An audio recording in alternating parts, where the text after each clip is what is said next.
From the 1011 Now Alert Center, this is Morning Pulse.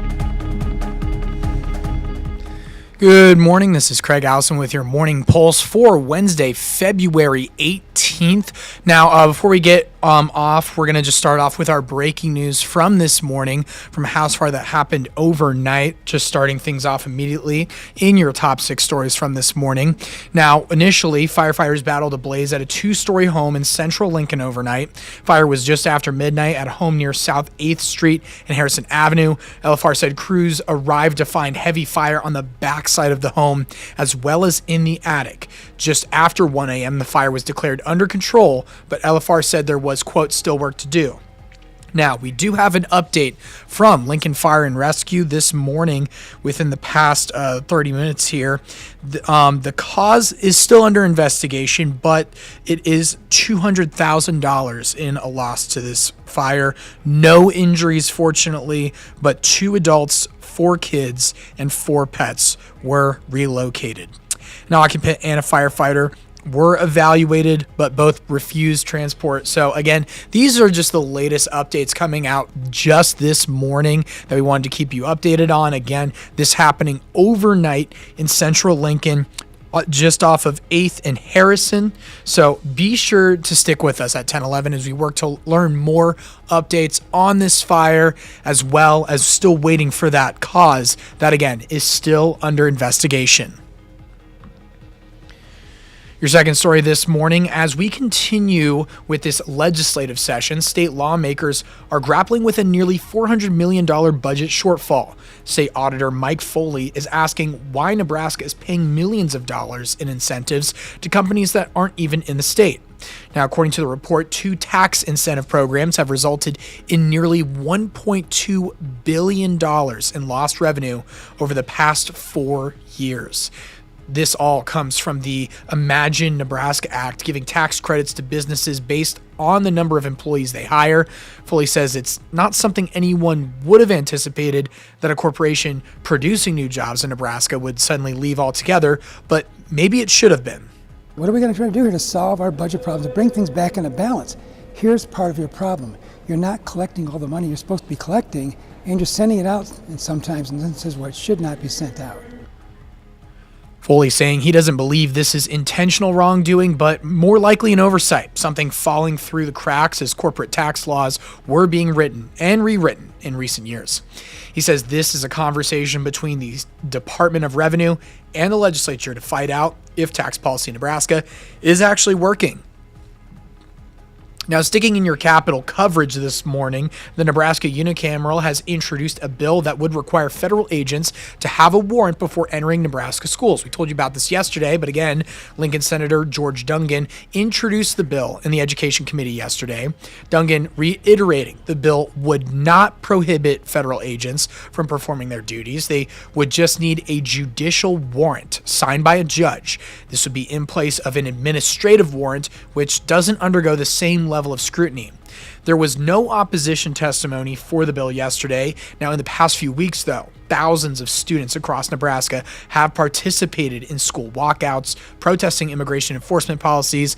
Estimates provided by Lincoln Public Schools showing more than 3,600 have walked out in the capital city alone. Your fourth story, and in our crime tracker this morning, 22-year-old Sadie Titus, who has been accused in the deaths of a Stromsburg couple and their unborn child, has been denied a bond reduction for a second time. Titus is charged with 2 counts of accessory to murder as well as other charges. On February 5th, her bond was set at $100,000, and her attorney appeared in court on February 11th, then again yesterday, to request a bond reduction. The judge denied the motion both times. Titus is due back in court early next month. Switching over to sports news, sorry to report that it was cold shooting last night that cost Nebraska on the road. Huskers were held to a season-low 52 points in a tough loss against Iowa. This coverage is brought to you by the Team Jack Foundation, of course. Nebraska struggled to score at the Carver Hawkeye Arena, falling 57-52 to the Hawkeyes. The Big Red connected on only 5 3-pointers, tying a season low. Now, out of this darkness, the good news. Price Sanford led the team with 13 points, including 2 threes, officially passing the single-season school record for three-pointers. Coach Hoiberg, though, didn't sugarcoat it afterward, giving a brutally honest assessment of his team's struggles on the offensive end.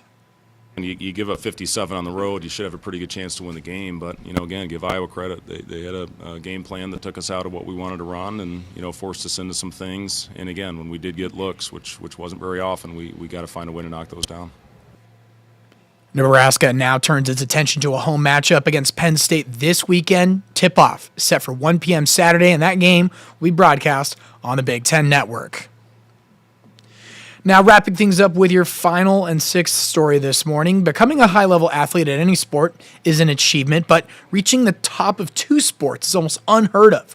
One of Shelby, Nebraska's own, Kurt Tomasevich, did just that and more. Tomasevich typically spends his days here at the University of Nebraska-Lincoln, teaching classes in the school's Biological Systems Engineering Department, but this is quite remarkable of a resume. From a Husker football player to an Olympian and an academic, his accolades are now being included in a chapter set in Cortina, Italy.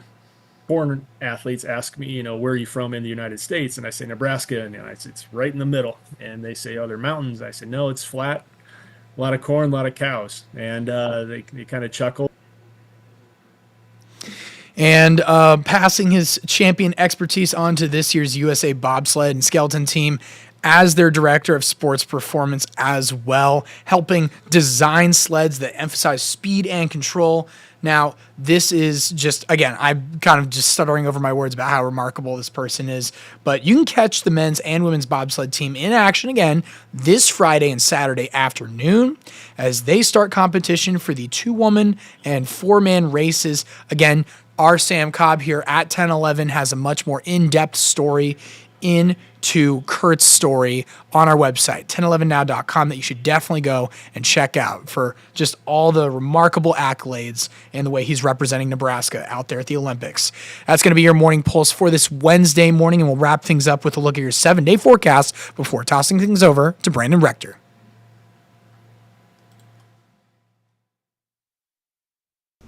Good Wednesday morning. Meteorologist Brandon Rector with you in the 1011 Severe Weather Center.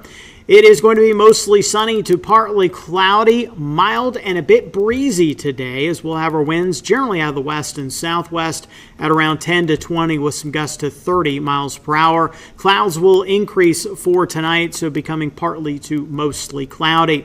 Temperatures at noon in the low 40s to upper 50s. At 4, upper 40s to low 60s. So yes, we are cooler than yesterday, but still well above average for this time of the year. And at 8 this evening, low 30s to around 50. In Lincoln for today, we're going to warm up into the low 60s this afternoon, about 20 degrees above average for this time of the year. Enjoy it, because tomorrow our next big change is going to be that it will be much colder, high of only 34 with a chance of snow.